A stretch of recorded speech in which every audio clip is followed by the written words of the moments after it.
अगर तुम सूरज की तरह चमकना चाहते हो तो पहले सूरज की तरह चलो। यह अनमोल शब्द एक ऐसे महान वैज्ञानिक, शिक्षक और राष्ट्रपति के हैं जिन्होंने करोड़ों भारतीयों को सपना देखने और उन्हें साकार करने की हिम्मत दी।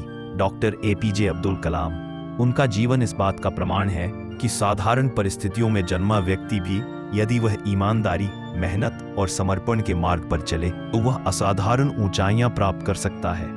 अबुल पकीर जैनुलाब्दीन अब्दुल कलाम का जन्म 15 अक्टूबर 1931 को तमिलनाडु के रामेश्वरम द्वीप पर हुआ।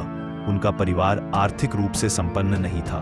उनके पिता एक नाविक थे और धार्मिक प्रवृत्ति के व्यक्ति थे। उनका घर समुद्र किनारे था, जहां से वे मक्का जाने वाले हज यात्रियों को ले जाया करते थे। अब्दुल कलाम 4 भाइयों और एक बहन के बीच सबसे छोटे थे। बचपन से ही वे बेहद अनुशासित, जिज्ञासु और पढ़ाई में रुचि रखने वाले छात्र थे। उनके पिता उन्हें सादगी, ईमानदारी और आत्मनिर्भरता का पाठ पढ़ाया करते थे। स्कूल के बाद वे अखबार बांटते थे ताकि अपने परिवार की आर्थिक मदद कर सके। कलाम जी की प्रारंभिक शिक्षा रामेश्वरम के पंचायत प्राथमिक विद्यालय में हुई। वहां से उन्होंने श्वार्ट्स हाई स्कूल, रामनाथपुरम में दाखिला लिया। वे हर विषय को गहराई से समझने का प्रयास करते थे और विशेष रूप से गणित और भौतिक विज्ञान में उनकी रुचि थी। स्कूल में एक शिक्षक सुब्रमण्यम अय्यर ने उनकी वैज्ञानिक सोच को गहराई दी। उन्होंने अब्दुल कलाम को सिखाया कि पृथ्वी गोल है और प्रयोग करके चीजों को समझाया। इसी शिक्षक ने अब्दुल कलाम के भीतर वैज्ञानिक बनने की चिंगारी जलाई। 12वीं के बाद अब्दुल कलाम ने सेंट जोसेफ कॉलेज, तिरुचिरापल्ली से भौतिकी में स्नातक किया। इसके बाद उन्होंने Madras institute of technology (MIT) से एरोनॉटिकल इंजीनियरिंग में डिग्री प्राप्त की। यही वह समय था जब उन्होंने ठान लिया कि वे विमान बनाना चाहते हैं। MIT में पढ़ाई के दौरान उन्हें बहुत कठिनाइयों का सामना करना पड़ा। एक बार उनके प्रोजेक्ट में देरी हो रही थी। तब डीन ने उन्हें कहा, अगर तुम 3 दिन में पूरा नहीं कर सके तो तुम्हारी स्कॉलरशिप छीन ली जाएगी। अब्दुल कलाम ने पूरी रात जागकर प्रोजेक्ट पूरा किया और डीन ने कहा, मैंने तुम्हारे अंदर एक अग्नि देखी है जो तुम्हें ऊंचाइयों तक ले जाएगी। कॉलेज के बाद उन्हें रक्षा अनुसंधान एवं विकास संगठन DRDO में काम करने का मौका मिला, लेकिन उनका सपना था उड़ने वाली मशीनें बनाना।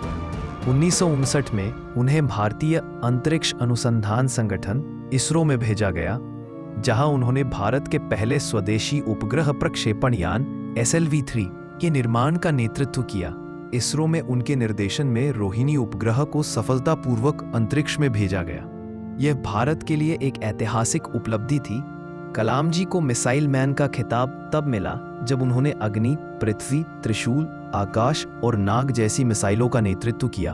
1998 में डॉक्टर कलाम ने डॉक्टर राजगोपाला चिदम्बरम और अन्य वैज्ञानिकों के साथ मिलकर पोखरण 2 परमाणु परीक्षणों का नेतृत्व किया। यह भारत की सैन्य और वैज्ञानिक क्षमता का विश्व को प्रमाण था। इसके बाद दुनिया ने भारत को एक सशक्त परमाणु शक्ति के रूप में स्वीकार किया। इस सफलता के बाद डॉक्टर कलाम राष्ट्रनायक बन गए। वे अब सिर्फ वैज्ञानिक नहीं, भारत के भविष्य के प्रतीक बन चुके थे। 2002 में उन्हें भारत का 11वां राष्ट्रपति चुना गया। वे पहले ऐसे वैज्ञानिक थे जो इस सर्वोच्च पद तक पहुंचे।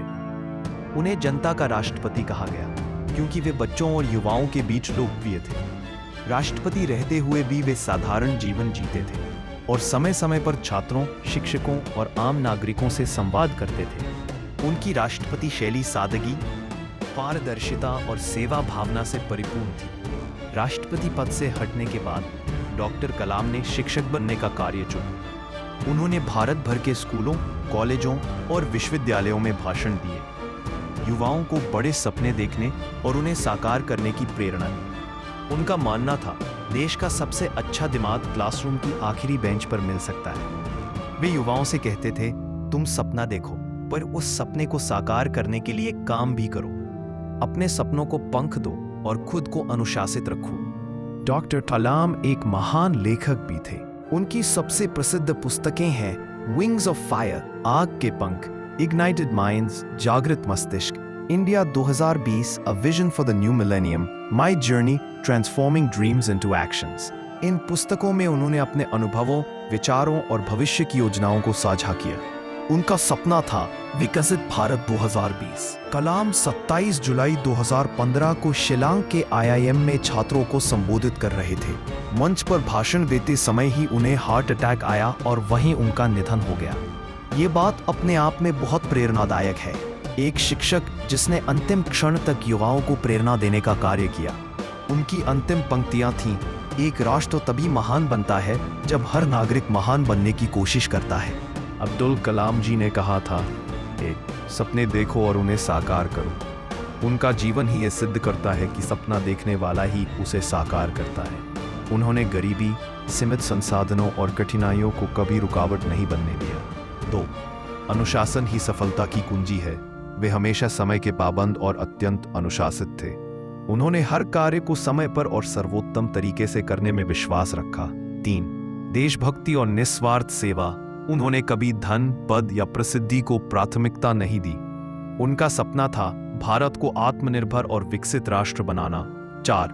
हर बच्चे में भविष्य छिपा है। उन्होंने हमेशा बच्चों को महत्व दिया और कहा, बच्चे देश का भविष्य है, उनमें अग्नि है, बस उसे जागृत करना है। 5. कड़ी मेहनत का कोई विकल्प नहीं।